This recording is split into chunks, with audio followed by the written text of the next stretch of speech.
کہے کہ ہمارا رب اللہ ہے، پھر اس پر جم جائیں، ان پر فرشتوں کا نزول ہوتا ہے، نہ کوئی غم کرو نہ خوف، خوشیاں مناؤ جنت کی جس کا تم سے وعدہ کیا گیا تھا۔ اللہ کی ربوبیت پر اطمینان بنا، اللہ میرا حمایتی، اس کے لیے کوئی خوف ہوگا؟ اس سے کوئی ڈر ہوگا؟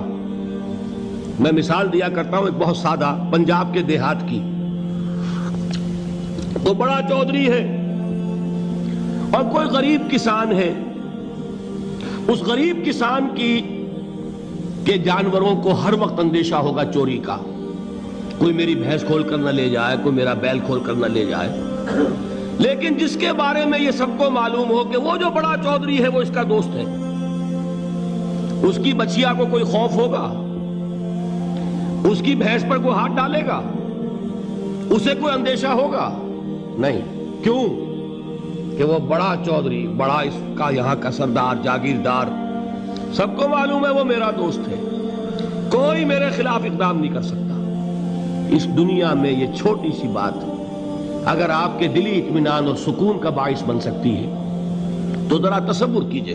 میں لفظ تصور استعمال کروں گا صرف اس لیے کہ اس کا ہم جس کو کہتے ہیں ادراک اور شعور کر نہیں سکتے، اگر کے ساتھ کر سکتے۔ اگر یقین ہو کہ اللہ میرا مددگار اور یقین ہو کہ اللہ ہر آن میرے ساتھ ہے، پھر کوئی خوف؟ کس کا خوف؟ کوئی شے اللہ سے بالاتر ہے؟ کوئی قوت اس سے زیادہ طاقتور ہے؟ کوئی اس کے ارادے کو بدلنے والا ہے؟ کوئی اس کی مشیت کے آڑے آنے والا ہے؟ یہی بات ہے جو حضور نے فرمائی۔ یہ ایمان کا حاصل ہے لب لباب، کہ دیکھو اچھی طرح اس بات کو ذہن نشین کر لو، اگر تمام انسان مل کر تمہیں کوئی نقصان پہنچانا چاہے نہیں پہنچا سکتے، مگر جو کچھ اللہ نے لکھ دیا ہو، اور تمام انسان مل کر تمہیں کوئی نفع پہنچانا چاہے نہیں پہنچا سکتے، مگر وہ شے جو اللہ نے طے کر دی۔ آپ پھر میں کہوں گا ذرا طاری کیجئے، اسے فرض کیجئے، اسے سوچئے۔ اگر اس حدیث پر ہمارا دل ٹھکا ہوا ہو تو کسی سے ڈر ہوگا؟ یہ مجھے نقصان نہ پہنچا دے، یہ میری رپورٹ خراب نہ کر دے، یہ میری انکریمنٹ نہ رکوا دے، یہ میرا یہ نہ بگاڑ دے، یہ میرے یہ نقصان نہ پہنچا دے۔ اس کا ڈر، اس کا ڈر، اس کا خوف، اس کی خوشامد، اس کے لیے جا کر طرح طرح سے اپنی عزت نفس کو ذلیل کروانا اس کے سامنے، یہ سب کچھ کیوں کرتا ہے انسان؟ جب سمجھتا ہے کہ اس کے ہاتھ میں میرا کوئی نفع ہے، اس کے ہاتھ میں میرے لیے کوئی ضرر ہے، یہ مجھے کوئی غضب پہنچا سکتا ہے، یہ مجھے کوئی نقصان پہنچا سکتا ہے، یہ میرا کوئی کام بنا سکتا ہے، یہ میری کوئی ضرورت پوری کر سکتا ہے، اسی کا نام شرک ہے۔ جہاں آپ نے یہ سمجھا کہ غیر اللہ کے اندر کوئی طاقت موجود ہے، وہی شرک ہے۔ بتوں سے تجھ کو امیدیں، خدا سے نومیدی، مجھے بتا تو صحیح اور کافری کیا ہے؟